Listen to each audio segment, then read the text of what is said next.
High, style with প্রিয়া চ্যানেলে তোমাদের সকলকে স্বাগত। আশা করি তোমরা সকলে ভালো আছো, আমিও ভালো আছি। আর আজকে একটা নতুন ভিডিও নিয়ে এসেছি কিভাবে আমি গাছ রোপণ করি এবং আমার গাছগুলো কেন এতটা হেলদি হয়। তো প্রথমেই দেখতে পাচ্ছ এখানে আমি কিছু শুকনো পাতা ইউজ করছি। তো শুকনো পাতা ইউজ করার একটা প্রধান কারণ হচ্ছে এটা যত মাটির মধ্যে থাকবে তত এটা কম্পোস্ট হতে শুরু করবে। এর ফলে আমার যেমন মাটির পরিমাণও কম লাগবে, ঠিক তেমনই সেটা একদম শুকনো হয়ে পচে সেটা সারে পরিণত হবে। তো এটা একটা সুবিধা, যাদের কাছে আশেপাশে মাটির পরিমাণ কম থাকে তারা কিন্তু এইভাবে ব্যবহার করতে পারো। শুকনো পাতা, বাগানের যেসব শুকনো পাতাগুলো পড়ে থাকে তোমরা একটা জায়গায় একটু রেখে দেবে, আর যখন মাটি গুঁড়োয় গাছ বুনবে তখন সেগুলো তুমি টবের মধ্যে ইউজ করতে পারো। যেমন আমি এখানে একটা লেয়ার ব্যবহার করব, প্রথমে শুকনো পাতা দিয়েছি, তারপরে আমি দেব মাটি। আর এখানে কিছু ভিটামিন দেব, মানে গাছের জন্য যেগুলো খুবই ভালো প্রাকৃতিকভাবে, সেখানে এগুলো ব্যবহার করেছি আমি কলার খোসা আর বাদামের খোলা। তো তোমরা কলার খোসাটাকে ভিজিয়েও দিতে পারো, আবার এগুলোকে শুকনো করে মাটির সাথে মিশিয়ে দিতে পারো। আমি দুভাবেই দেই। এগুলো আমি প্রথমে ভিজিয়ে রেখে গাছে দিয়েছি এবং সেই কলার খোসাগুলো আমি রোদে ড্রাই করে নিয়েছি এবং সেটা এখন আমি মাটির সাথে মিশিয়ে নিচ্ছি। এরপরে গাছটাকে আমি রিপোর্ট করব। দেখতেই পাচ্ছ শেকড় বের হয়ে গেছে। তো ধীরে সুস্থে এমনভাবে তো বের করতে হবে যাতে এটা খুব গাছের শেকড় যাতে না নড়ে। আর এটা দেখতে পাচ্ছ এটা ফ্রি, মানে গাছ কিনতে যাচ্ছে আর আমি ফ্রিতে কিছু আনবো না সেটা কোনো কথাই নয়। তো যাই হোক, এবার গ্রো ব্যাগ থেকে গাছটাকে বের করতে হবে।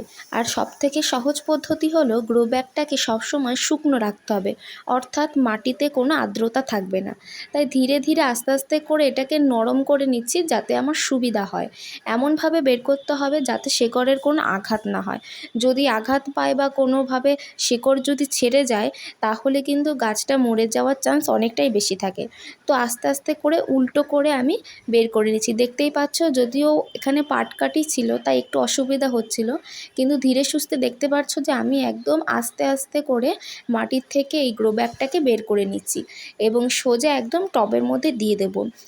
অনেকে হয়তো এখানে মাটিটাকে একদমই পুরো বের করে নেয়, কিন্তু এটা হচ্ছে একটা শক পেয়ে যায় গাছ, যার জন্য মাটিটাকে আমি আর ফেলবো না। আমি মাটি সমেত গাছটাকে এখানে বসিয়ে দেব। একবার ভালোভাবে বসিয়ে দিচ্ছি এবং তার চারপাশে আমি মাটি দিয়ে এটাকে ভরাট করে দেব। যদিও অনেকে অনেকটা মাটিটা বের করে নেয়, কিন্তু আমি ওই যে বললাম মাটিটা যদি আমি ফেলে দেই তাহলে গাছ মরে যাওয়ার চান্সটা অনেকটাই থেকে থাকে।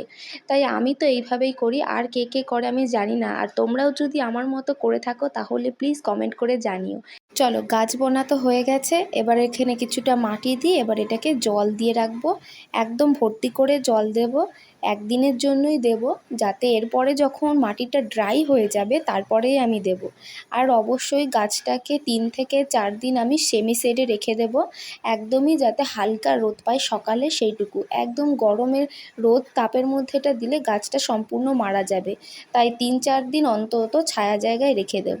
তো এরপরে আমি তোমাদের রেজাল্টটা দেখাবো যে কেমন হয়েছে গাছটা, এবং এটা অন্তত 15 থেকে 20 দিনের পর আমি রেজাল্টটা দেখাচ্ছি এবং কত সুন্দর হেলদিভাবে এটার ব্রাঞ্চ বের হয়ে গেছে আর কতটা পরিমাণে ফুল হয়। এই দেখো, আমি এটা একটা গ্রিলের মধ্যে দিয়ে দিয়েছি, কত কুঁড়ি এসছে এবং ফুলও অসম্ভব ভালো এসছে। আশা করি তোমাদের ভিডিওটা সকলের ভালো লেগেছে, আর অবশ্যই তোমরা বাড়িতে এইভাবে একবার করে দেখো। ধন্যবাদ।